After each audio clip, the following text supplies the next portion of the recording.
Hi, it's Warren Huart here. Hope you're doing marvelously well. I'm sitting with my friend Shelly Yakus. Hello. Hi Shelly, how are you, mate? I'm very well. How are you? I'm good. I want to start off this interview by just saying we're going to do a Google Hangout. You are, as you know, I'm a huge fan of yours, but... Yeah, thank you. And yours also. Well, thank you ever so much. And we've had some good telephone conversations. A couple of years ago, I remember calling you from I was driving home after a session, and I'd spent all of this time like doing this tiny little detail. I don't remember on what instrument it was now. That's the point. I don't remember what it was. And the artist, after a while, just said to me, he said, they started losing, they were the one making me do all these changes, but they started to lose all perspective, of course. And they said to me, do you think it's better? And I remember going, no, but it's different. And you laughed and you said, I've said that hundreds of times myself. Yeah, it's true. So with your, years of acquired knowledge, and you've made some of the best-selling records of all time. I can say that pretty honestly because, whether it be all the records we're going to touch on in this discussion, and all those incredible artists, some of the most, Patti Smith and John Lennon and Mark Knopfler and Stevie Nicks and Gone Forever. Plus, instrumentally, you did Return to Forever and working with Chick Corea must have been insane. I mean, oh yeah, insane. Best musicians, some of the best songwriters, arguably one of the best two songwriters of all time. Sure. What we're going to do is we're going to do a Google Hangout, and we're going to do this on Monday, February the 22nd at 10 a.m. Pacific Standard Time. Be there or be square. Be there or be square. So tune in then. You'll also, if you're on our email list, please sign up for the email list at producelikeapro.com. You'll get sent an email confirming this. So it's going to be a lot of fun. Now, we know each other through our mutual friend, Jack Douglas. Yes. Who's a great guy, and we both love dearly. There's a pause there. Well, with Jack. Hopefully he's watching.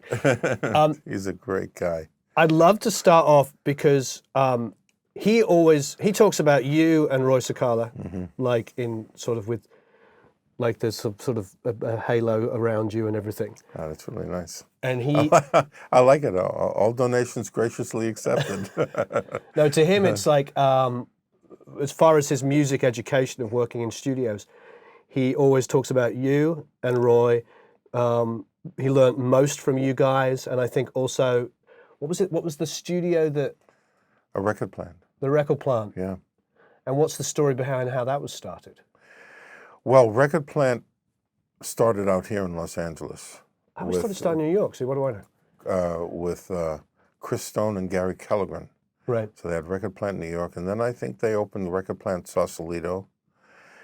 And Roy Cicala was at A&R Recording in New York, and he was an engineer there.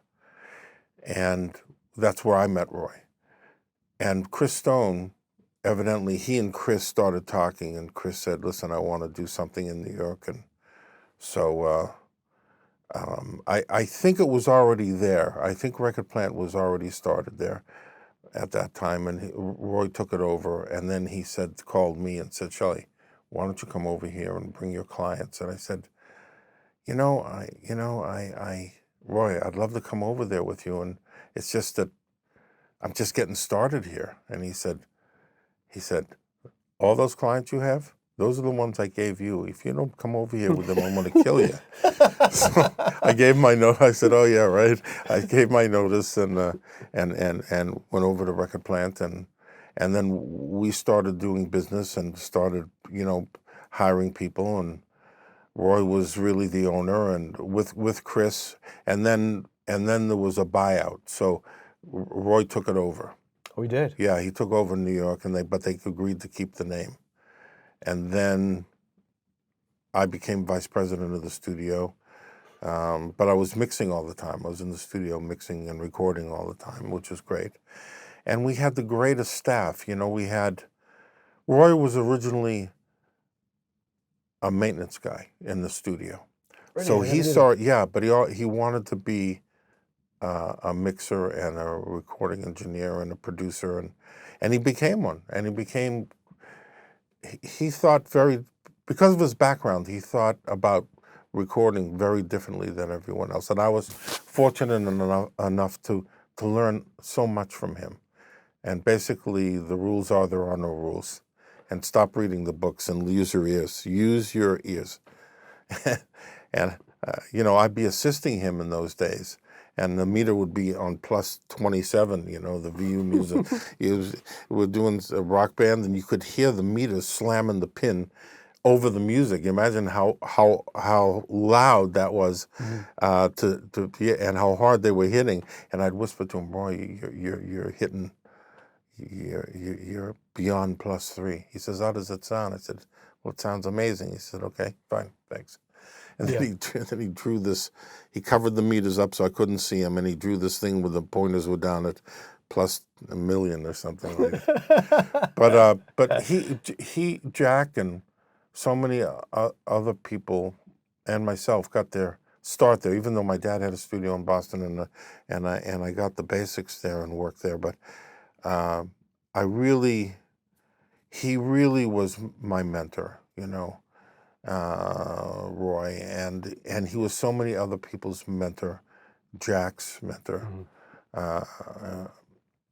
in that day, and he brought so much to the table. He had a way of teaching that was very unusual. He would make you, instead of telling you what it should be, he somehow in his wording he would get you to think about, well, are you sure that's the right way to do that? Well, let me think about it. And you'd develop your own thought process and trying to figure out how to make records that sounded as good as these guys could make, you know. So it was that's how really that all got started there. And then that studio attracted the greatest clients, and the music was amazing. So that's a long answer to a No, short I love question. that answer. I think that a lot of people don't know Roy's name as well as Yeah. they're yours and Jack's and everybody else from that period. But when I was a kid, I remember just putting on headphones and listening to Mind Games and being, what is this music? Right. You know, it's John Lennon's Mind Games for those that don't know the album. And just the insane delay stuff he was doing. And it's just like, you know, it just didn't sound like anything else at the time.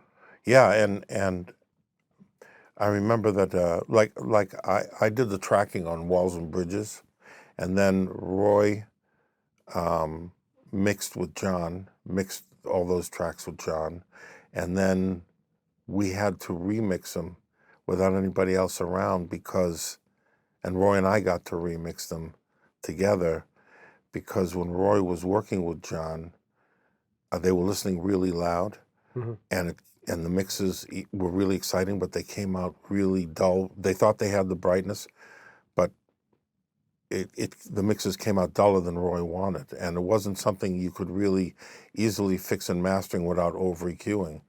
So we would go in at night and we, you know, would work on this, and well, the album was a big hit, you know, and so I got to be on that end with Roy.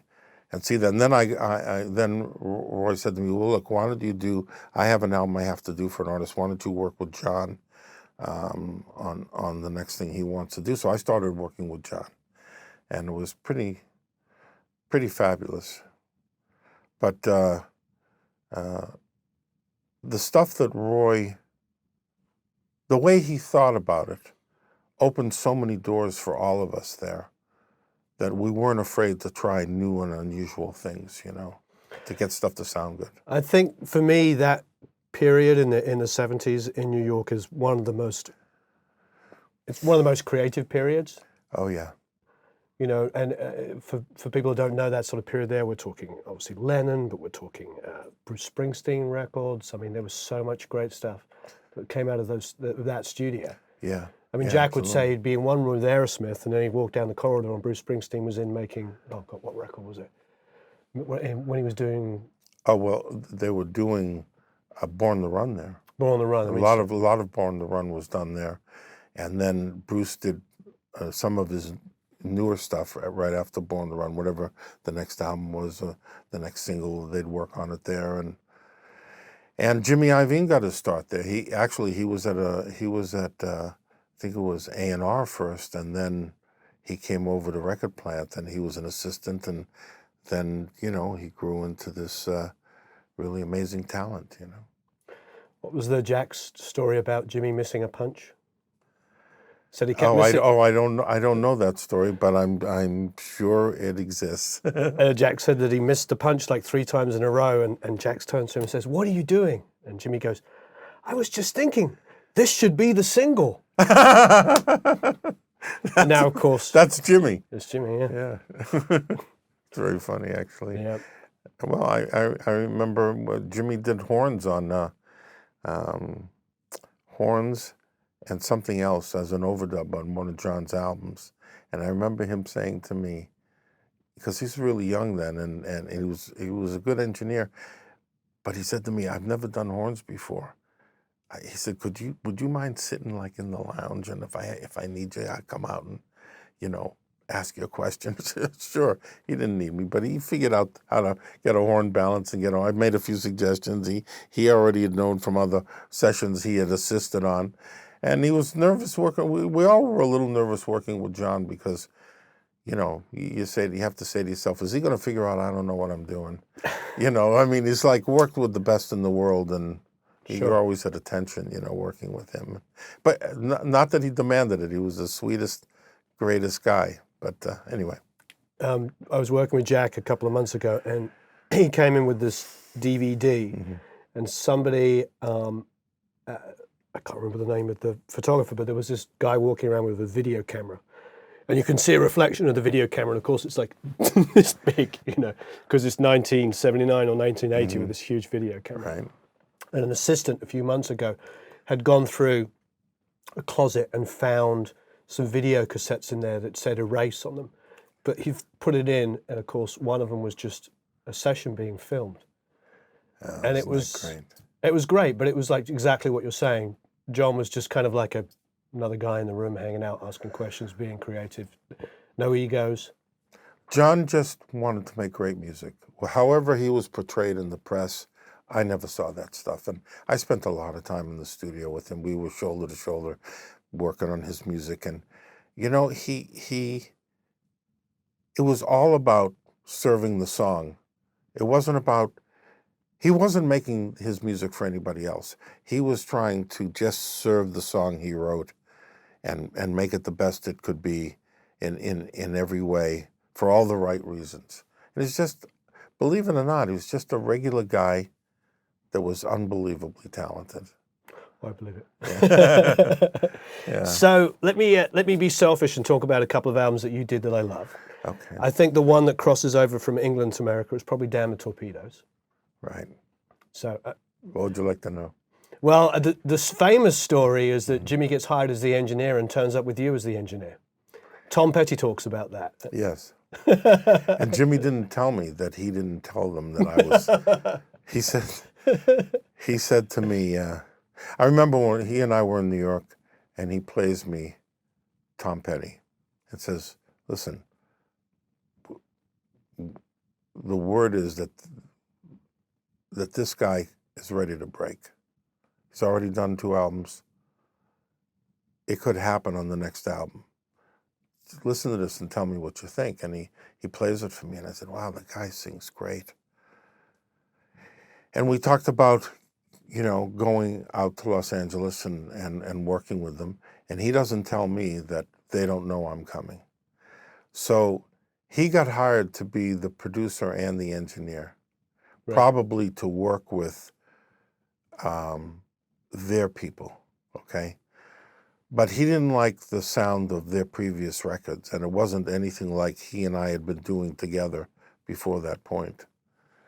And I remember Jimmy used to be my assistant. One day he came to me and said, "Hey, Shelly, I'm working on this Patti Smith record. Would you mix a song for me on it?" It was Because the Night. Was it Easter or Because the Night? Yeah, and there was a Bruce song, which he got from Bruce for her. And so we started working together. We should put links to this stuff below, because the Night, I remember buying that when it came out. That was, it's really a good record, isn't it? Because the Night. Oh, yeah. Yeah. So anyway, and there's a story behind that. Is a great story. But all these successful records have really interesting stories. But anyway, where were we? Damn the Torpedoes. Oh, yes, sorry. So did he play you Refugee? I didn't hear the songs before we started. I heard Tom singing on something else, Oh, I see. Right, right? right. And so we go out, and I start engineering and doing getting a drum sound, doing the stuff I do, getting guitar sounds, the normal recording stuff. I don't know that the band is talking in private and saying, "Who's this guy with Jimmy?" I thought he was going to be the engineer and the producer, and who's this guy sitting next to him? And it worked. It all worked because it came together and everybody liked each other. They liked what I was doing for them. Um, they liked what Jimmy was doing for them. And then one day, a long time afterwards, he said to me, I just wanted you to be yourself. That's why I didn't tell you about the arrangement we had. And I knew that they would, if I brought you to the session as the engineer, I knew that they would like the sounds you got. And if I had told you what I was thinking, you would have been uncomfortable and maybe not been yourself, and maybe we couldn't have won them over as a team.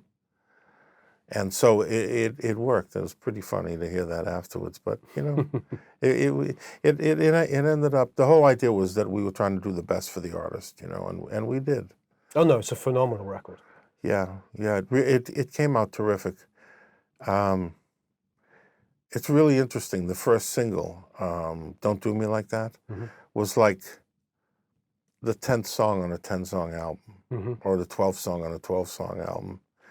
And I was dating a girl who was a background singer at the time, very successful background singer, and amazing at picking singles. So the night before we start mixing Damn the Torpedoes, after months of recording, I play her what I think are the singles, and I play her the whole album, and she says, "None of those are your first single."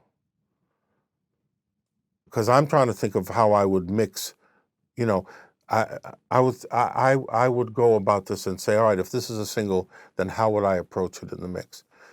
And if this is a little lighter weight song and not a single, how would I approach it in the mix? And so she said, none of those are the big song. She said, "Don't Do Me Like That" is the single. I said, "You're crazy. It's a 10-song on a 10-song album. It's really a cool song, but I don't see it as a single." She said, "Have I ever missed?" And I said, "No, you never did." And I heard it through her ears at that moment. And I heard that if I approached the song, like suddenly I thought of it as a single and what the sound of it would be like as a single, and could it work? And so the next day I go in, and Jimmy and Tom are at the session, and I said, the single here is "Don't Do Me Like That." And they said, "You're crazy." No, you're crazy. So, but what happened was, the reason that no one really thought it was a single, I think, is because when we recorded it, Benmont told me that he forgot to turn the Leslie on the first chorus, and which would make a big difference in the sound. The whole chorus would light up and come alive. And he said on that take he forgot to do it, and he didn't want to do it on the later choruses when he remembered, because then it would make it hard. He thought it would make it harder for me in the mix to just add it in the first chorus. So he didn't do it at all. So when the chorus came in, it just sort of was there. So we tried sending in the mix, we tried sending the organ out to the Leslie again, and the Leslie wouldn't accept it for some reason. There was something wrong electrically. And so I figured out how to take a tape machine and make it wobble and make like a Leslie calliope sound. And so we put tape on the capstan and made it all bumpy and jittery and stuff. And we sent the organ through that tape machine and brought it back up as a delay. And that made it have that character that's in the song. And when it got to the chorus, everybody kind of looked at each other and said, "I don't understand. This sounds like it could really be a single." And so also the piano, Benmont was playing the piano in this in a certain style, and the sound I got on when I recorded it was really a very polite and mild sound, like very honest sounding piano. So I made the piano so that it was really like every time he'd hit the keys, it sounded like he was hitting the piano really hard and really aggressive. And so once Jimmy and I started to hear that sound, we were able to take it further and make it and bring it to what you hear now. And then they decided to make that the first single, which is really pretty crazy. And it's always exciting when it isn't often that that someone in my position can make that kind of a difference, you know, regardless of the reason. I would argue that you make that difference all the time. Well, thank I you. mean, there's some consistency there. Also,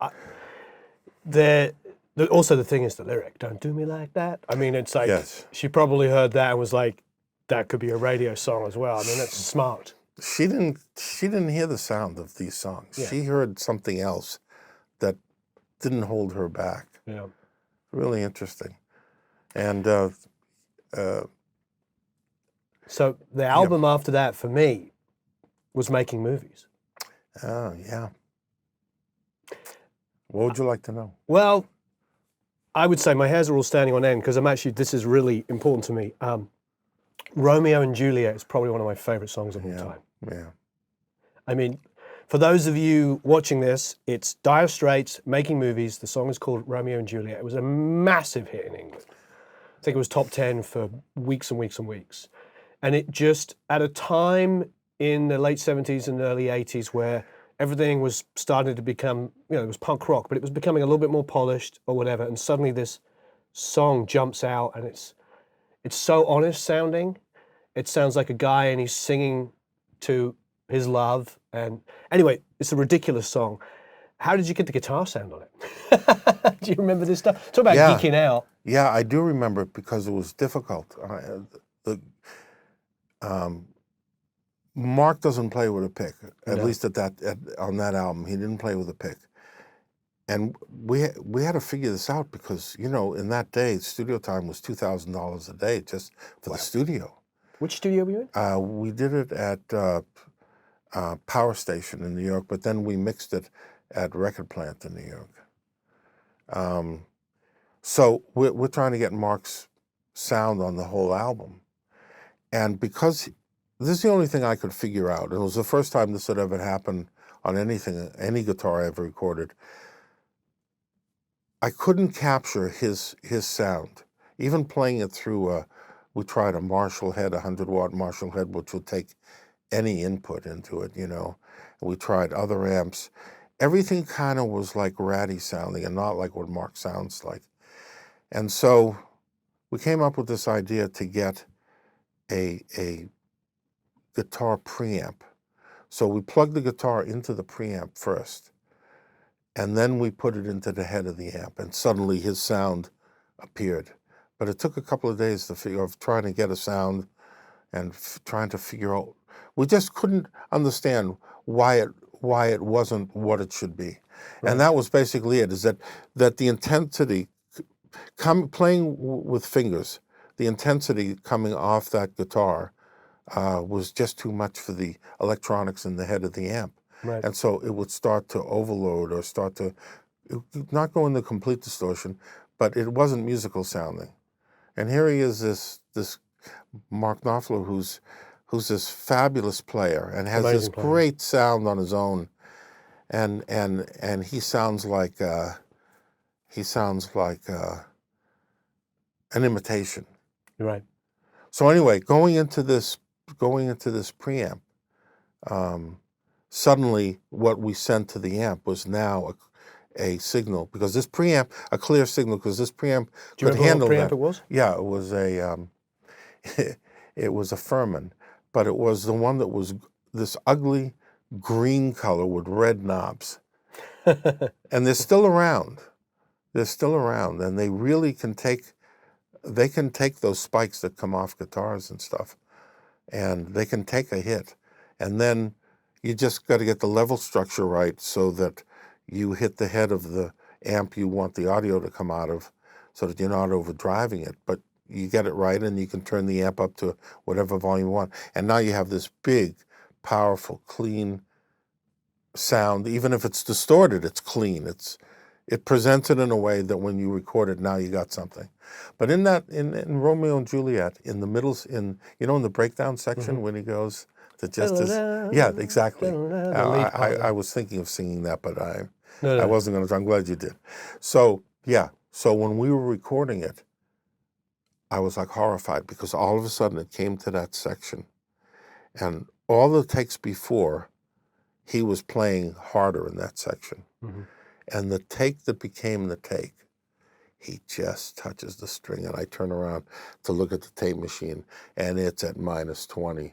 And I don't know if any of you understand this, but on tape, when it's at It's not good. -20, it's There's hiss, there's signal. yeah, it's going to be a hissy mess when I try to mix it to get it up loud enough. Mm-hmm. So now I can't stop the take because the hair's standing on everybody's arm in the control room. I can't. I'm thinking to myself, he's not going to be able to overdub this because there's no time in that section. Right. There's no, as I remember, there was no drums or time or anything. So this is all going through my mind in this short section is he's not going to be able to overdub this to save it because there's no time to follow. He couldn't double it. That would ruin the intimacy of it. Oh my God, what am I going to do? So we play it back. We play the song back, and everybody says, oh man, that's a take. It gets to this middle section, and you hear a snowstorm. Yeah. And this beautiful guitar lick. So in the mix. Sorry to laugh, but I no. feel your pain. Oh, no. I can laugh now. Yeah. But it was frightening then because it was such a feeling part that he was playing that it was never going to happen again. Mm-hmm. And sure, he could play the notes, but that moment in time, that was it.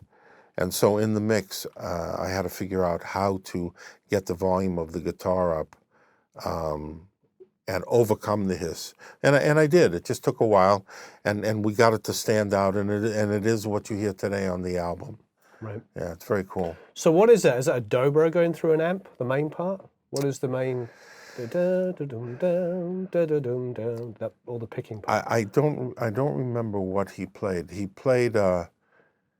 It was a dobro, okay, yeah. But there were other guitars on there, right? Also, I think the part in the middle is his electric guitar. Sure, but he used a few different guitars. I don't remember too much about them other than just trying to get a sound and representative of him. And probably in those days, there was probably just racks and racks of guitars. It was a day when people loved guitar players. Yeah. He had his choice of guitars. It's funny. I don't remember him using as many different guitars as some of the bands I've worked with. And it's just a matter of how you serve your song and what's right for your music. Yeah, and the vocal on that song's incredible. Right. I mean, it just you can hear it any day, I believe him. I don't know if he'd just gone through a breakup or whatever it was, or he could put himself back in that place. But yeah, it was definitely a guy singing to a girl. And yeah, no, he had that ability. And that's something that's you never see talked about in interviews. Like I was working with some unsigned bands where I was trying to help them sing better, so that they could perform, so that they could get their songs across. They were good, but I tried to play them stuff from people that had that feel. Sure. And I started to realize that, which I never noticed before, because I was very fortunate to work with really talented people. Most of them had record deals, and they had already, they were good enough to get a deal, and so they were already good singers. They may have been on the road for a long time before that and developed their voice. But a lot of unsigned bands don't get that, that opportunity to advance their singing. But without the feel from the voice, I find it hard to mix a song and get it to go where it should be. So what you never see in print, in these articles is, and this is something I discovered just on my own, trying to figure out how to get a band that's singing a little stiff to sing with feel.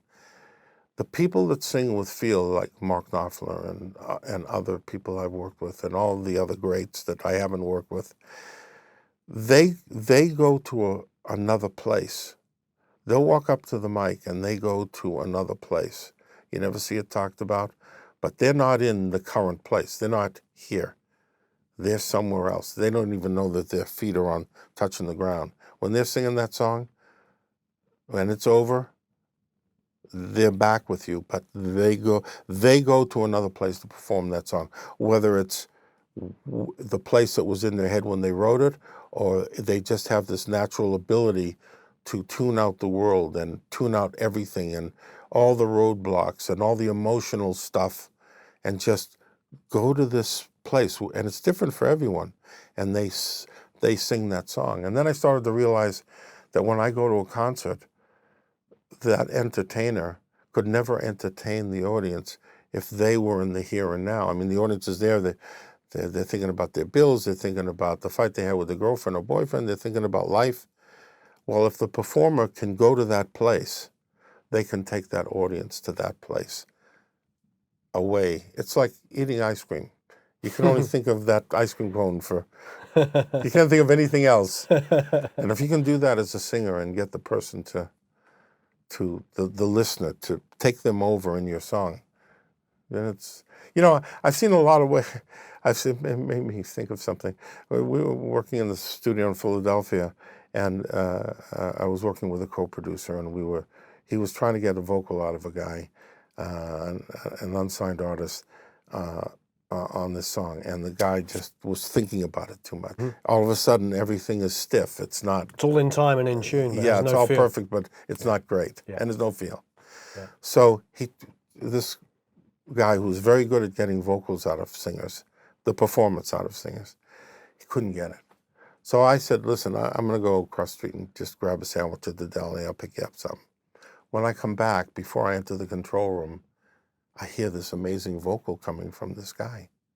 And I open the door, and the guy is, I said to Mike, Mike, how'd you get this vocal? Because he was out there singing, and I'm hearing this guy sound amazing. And I look out through the glass, and he's standing on a chair, and the mic is up in the air to be at the right height, but he's 3 feet off the ground. And he's standing on a chair singing. And I'm saying, I don't understand. Why are you doing that? Distraction. He says he's Too busy he's thinking too about busy. thinking about falling off the He's too busy chair. thinking about falling off the chair, and he's not thinking about all his emotional stuff. Genius. And he got the vocal. But Yeah. it just shows you that if you can help a singer get away if they can't do it on their own. Right. Plus exercising, a lot of the great singers do 40 minutes of cardio before they're going to do their vocals. And that's another thing you never see talked about in print and interviews. But they do cardio to get their lung power up so they can hold the ends of the notes and stay in tune. And also a person's voice is much bigger sounding when you even do a little exercise, whether it's jumping rope or running up and down stairs or in the studio from floor to floor. I've had people do that. Because when people come in to sing, their voices can be they don't realize it. They're very tight just from life. Okay, let's just say it that way. And a little bit of exercise, whether they do it before or during the session, suddenly their voice is twice the size. And I've recorded a person and then said, do some jumping rope, and they tried to tell me I was crazy. I said, indulge me, and I'll record your voice and I'll play you back both. They were like shocked at the difference and the quality of a voice when you just get rid of angst or whatever it is that holds singers back, That's fantastic. So we could talk specific album tracks for another 4.5 hours, but what are you doing now? Well, I'm very fortunate to be involved, still be doing what I love to do, and being involved with this company, Aftermaster. We developed let's just say an algorithm, a sound that we put on a chip. It started out as a mastering program, not a plug-in, but we use it for mastering because it sounds really musical, and we can get a lot of level without it getting that edgy sound that you hear on CDs and downloads these days. It retains the musicality, even at a loud level. And even when you're controlled by zero, 2 pieces of music, one done with Aftermaster and one not done with Aftermaster. At 0, the Aftermaster is going to be louder, even though they're both at 0. So there's a lot of apparent volume there. So we partnered up with onsemi, which is this really great and successful chip company. And I've got to get this then, because we were just talking about this earlier. Chip manufacturer and designer. Connor's going to have to do a close-up on this, actually holding it so you can see how big it is, but it isn't big. To say how big would be an understatement. It is so tiny. It's very powerful. It really sounds. It has a sound we're really proud of. Larry Rickman, who's the CEO of Aftermaster, and believed in all this, and we're getting a patent on this, which is a really big deal. He believes in it. He championed it. It's something that he and I and our group of guys have done together and brought it to the finish line. And now this can be used in anything that has audio passing through it. We just recently completed a Kickstarter project where we were hoping to get $200,000, raise $200,000 for our project, for our Aftermaster TV box, and we raised $316,000, and then we went on to Indiegogo and raised over another $100,000, and this is in less than 3 months. I think we're at roughly around $420,000. Wow. But as a company, we really wanted to show that the public is interested in this box, this Aftermaster TV box, which takes a flat screen TV and makes it sound so much better whether you have a sound bar or not. It fixes all the problems with the dialogue when you're sitting there with your clicker and you're trying to go between, you're turning up the dialogue and then an explosion comes in or gunshots and you turn it down, or a commercial comes in and it's overwhelming and you turn it down, you forget to turn up the programming when it's over and what did they say, and this solves all of that without hearing the technology. And you hardly have to use your clicker at all, if at all. And it really makes everything sound terrific, and it also makes it sound like the TV speakers are bigger, more expensive speakers. Even if you have a soundbar, it makes that sound bigger and deeper and fuller, and it's really a great thing. And there's so much interest out there, and because of our wife would be happy because she's always like in the other room going, "Turn the TV down," because you'll be watching something, suddenly it's yes, dun, dun, dun, dun, dun, dun, dun, dun, and it's like yeah, this solves yeah. all of those problems. And we've had demos. We've done demos for the average person who has a flat screen and some of the most sophisticated people on the planet in terms of record production, or even a particle scientist came in here and they said, "Holy cow, this TV thing, this really solves my problem at home. I don't have to do this anymore. I'm not going to be arguing with my wife or my girlfriend anymore about the volumes." And so anyway, we're really looking forward to this being. It's already on its way to being very successful. So Great. yeah, this code also can be used. We use for something called ProMaster, which is for unsigned bands. It's an online mastering service, and that service, you can put a song in and get 4 different versions back before you even pay for it. And I've sent people there. It's pretty inexpensive as well, isn't it? Yes, it's about a little under $35 a song, and so That's good. Yeah, we figured out how to get the quality for that price. So unsigned bands typically don't have much money when they finish making their music, but they want to be able to compete out there, and you can't compete unless you have professional mastering, and the labels know what proper mastering does for music, and they pay anywhere between 300 and 1,000 or more a song. It's not uncommon to even master an album twice sometimes and spend just enormous amounts of money getting it right, because it's all about because it's all about the delivery system to the listener. Sure. And it's the last stage. It's the one you really don't want to mess up. Right. And bands are starting to realize that when they send their music out to a reviewer, an agent, a music business attorney, somebody on a cruise ship that handles entertainment, the entertainment director.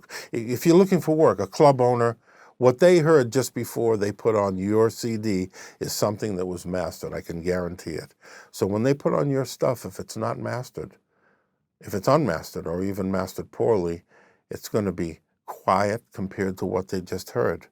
And the labels have figured out that if they can get their music louder than the next artist, even if the song isn't as strong, you're more likely to go buy that song that comes across louder, because it's a business of comparisons, and anything that's less loud tends to sound plain. And if you look at loudness wars, Google loudness wars, you'll see this whole thing about how the labels are demanding more level. And I know guys that got fired off of projects because they couldn't get the level in the mastering, and the labels just go to somebody else. But the point being is, let's just say there's a few hundred artists on labels who are making records at any one time. Let's just use that figure. Even if it's off, you'll get the concept. But there are millions and millions and millions of unsigned artists, bands, writers around the world. There's someone on every block with a home studio, because digital has made it so affordable to be able to create, that they may try to master at home, but it's usually, the music stores will tell you it's one of the most returned products is a mastering plugin, because people have had months of working on an album in their head, and you really need to go to somebody else to do the mastering and clear and with a clear head.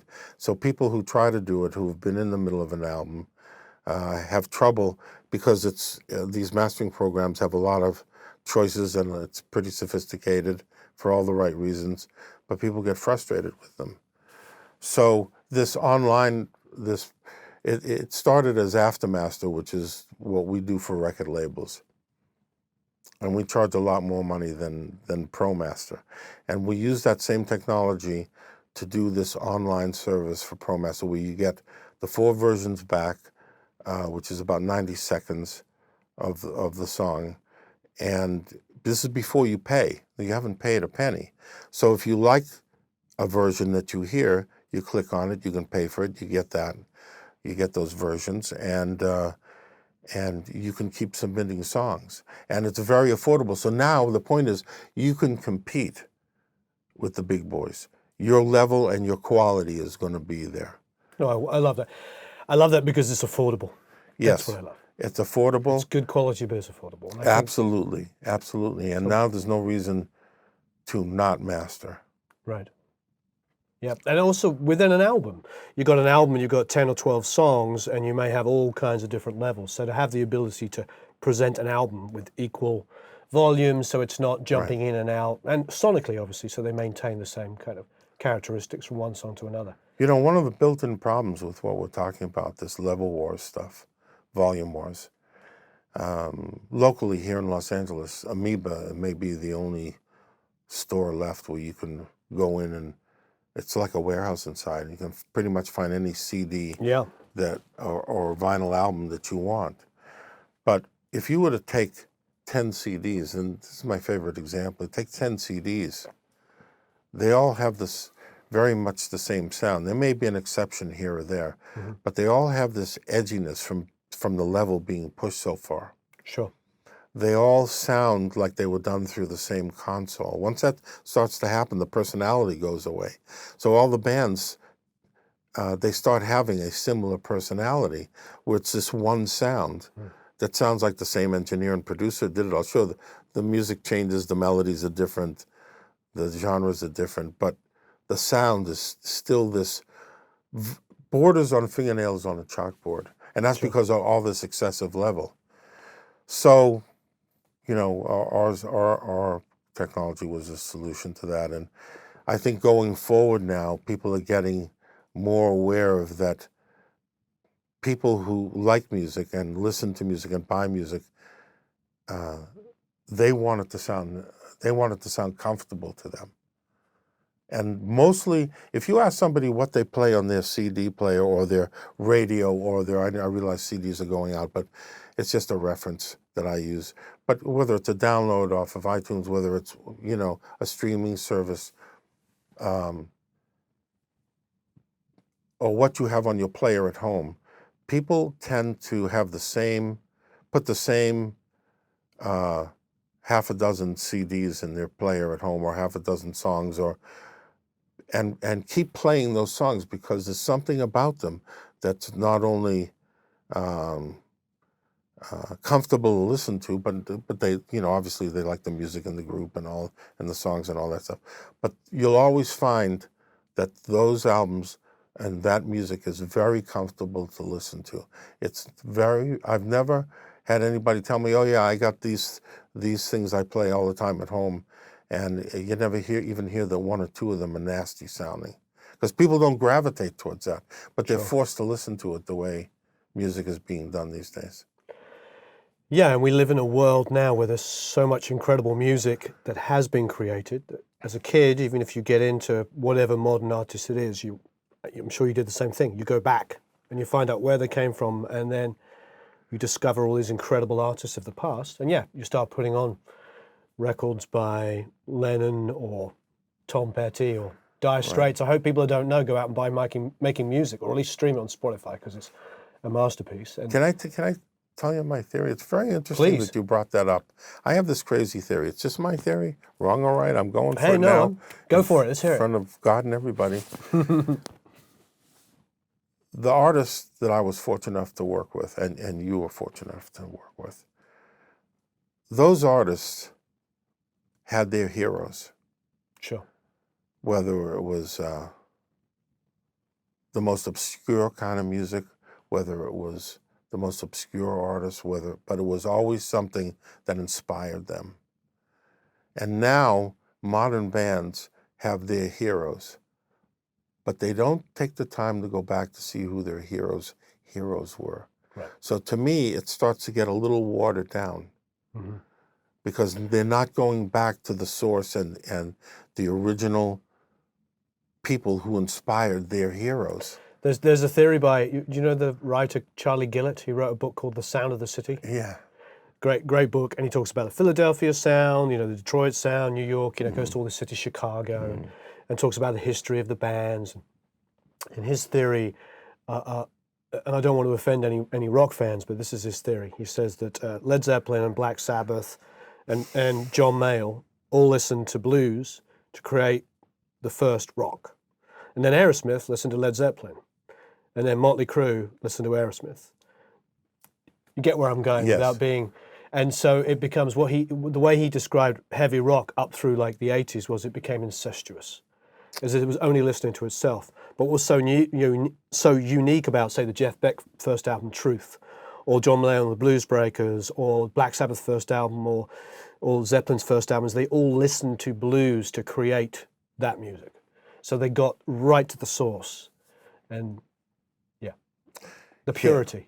Yeah, you're getting the direct injection from those original people who inspired the Beatles, who inspired Led Zeppelin, whatever. Plus, whatever it was. not to underestimate, because I know Jack's a big fan. I'm sure you are as well, and I am.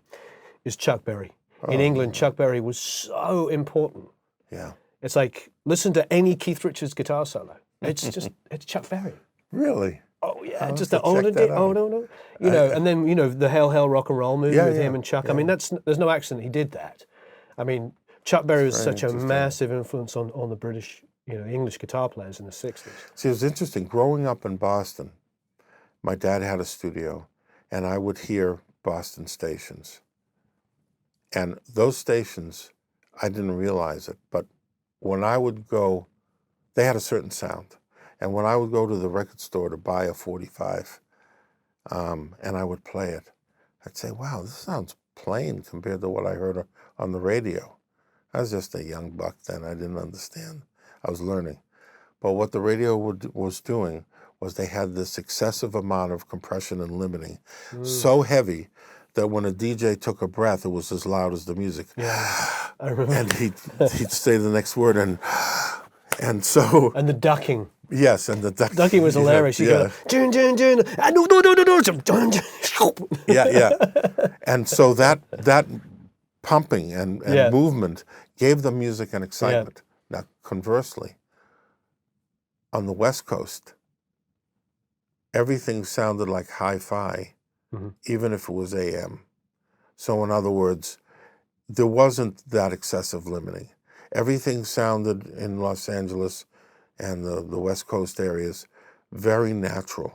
So if you were a young guy growing up in Boston and you wanted to be a recording engineer, when you recorded and mixed, you were going to emulate what you heard on the radio because you thought that's what records sounded like. There's an interest in that. And so people out here did the so same over thing. here you have on the West Coast you have the Eagles and Poco, great bands. And on the East Coast, you had Iggy Pop and the Stooges and the Velvet Underground. Yeah. So you had punk rock, and you had over here you had Sunshine and acoustic guitars. And, Right. So it makes sense. Yes, and people who became recording engineers. And New York and Dolls, producers. Yes. Yeah. People who became engineers and producers. Ramones. Yes. Yeah. Absolutely. Yeah.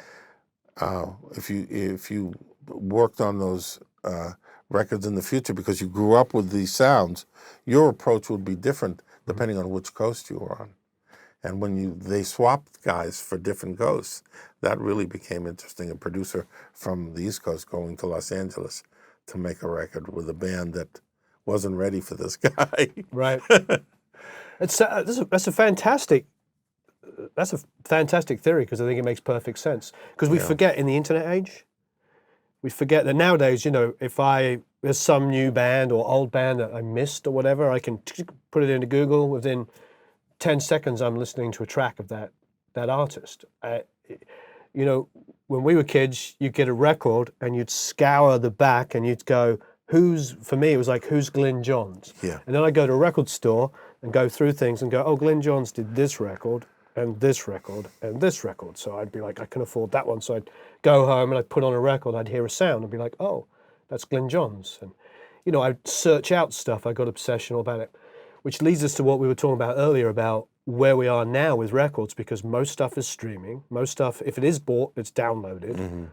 And so there's no credits. So how do people find out? It's a very, very serious problem for people who are not at the top of their careers. If you're at the top of your career, people know who you are. But if I didn't have credits printed somewhere when I first started, I couldn't have had the career I had, because people would do what you said, look at the back of albums and say, oh, this guy Shelly, he mixed this. Maybe he can do this for my band.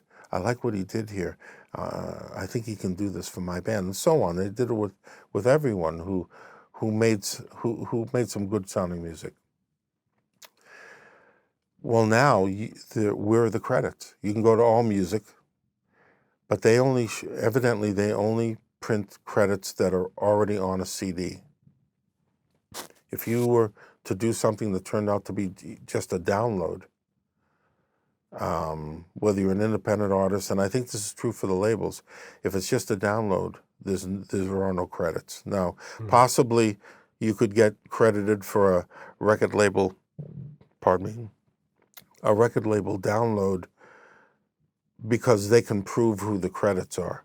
But if you're independent, if you're doing work for independent artists, not signed to a label, you're not getting any credits unless it comes out on a CD. But if you do a single song or even 4 songs that are put up as downloads and never make it onto a CD with his credits actually printed, you're not getting a credit. And it's a serious problem for guys who are up and coming, because people out there who are searching for other people to work with, whether it's musicians, whether it's a producer or an engineer or a mixer. They don't know who's doing this stuff. Right. And people are finding it hard. The young guys that work in the studio with me, they're finding it hard to get ahead because they essentially have no credits, even if they have credits. And that's Sure. all any of us engineers or mixers have on our back. Is that we carry our offices with us, so to speak. And that's all we have is our credits. But these days, it's not good. And I'm looking into a solution. I may have a solution for this. Stay tuned. Well, good. No, I think that's really important, and unfortunately, because there is no official credits now, it also allows for people to fictitiously come up with credits, and Sure. so there needs to be a way to create something that's centralized so that you can find out. Because I agree, if you're downloading a song, and a guy like you or I or some young guy has spent the last 9 months of his life making an album, which is still happens. Sure. It does still happen, believe it or not. But there's no way to find out that this kid was sitting there every single day, moving a mic around, listening, trying to get the best guitar sound. Yes.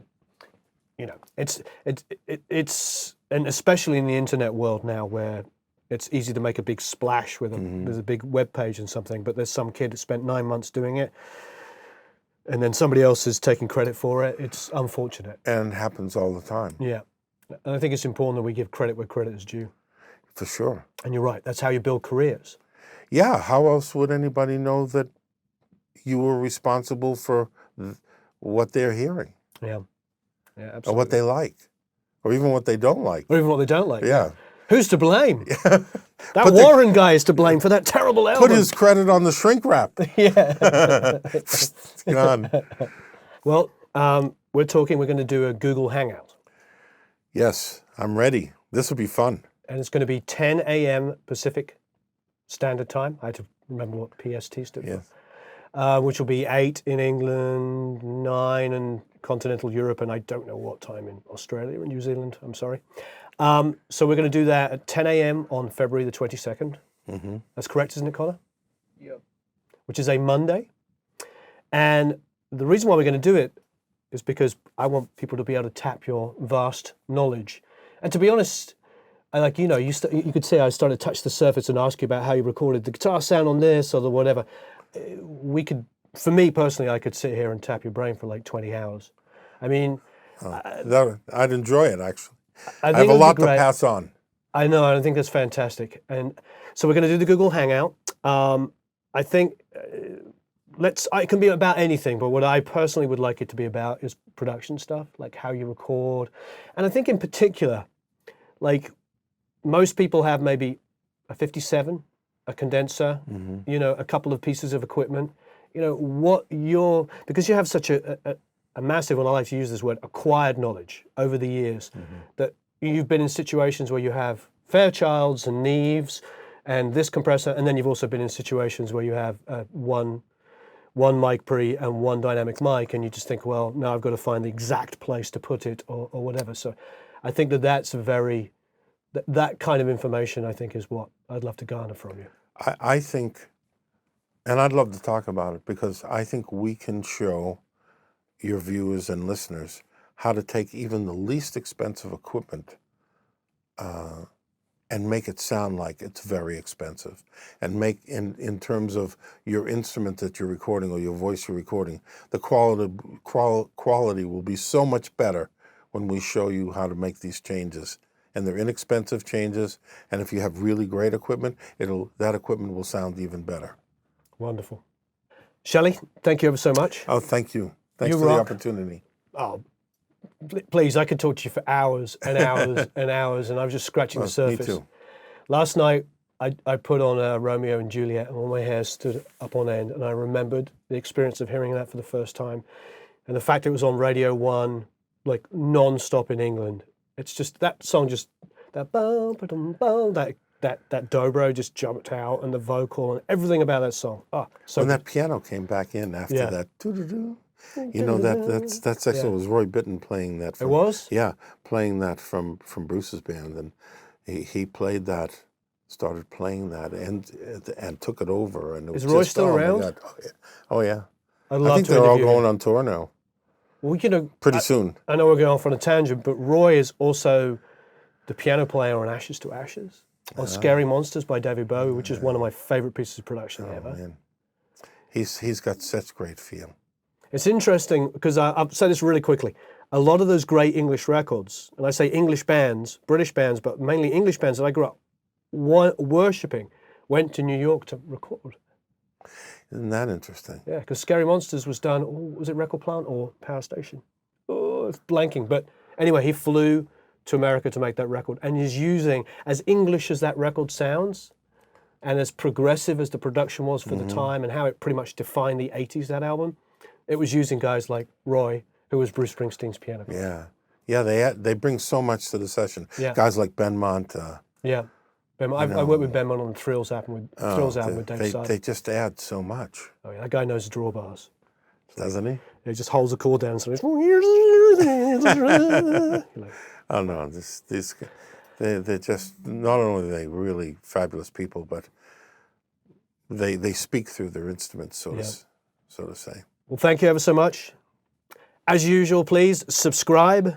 Go to producelikeapro.com, sign up for the email list. You'll get loads of information. And thank you ever so much for watching.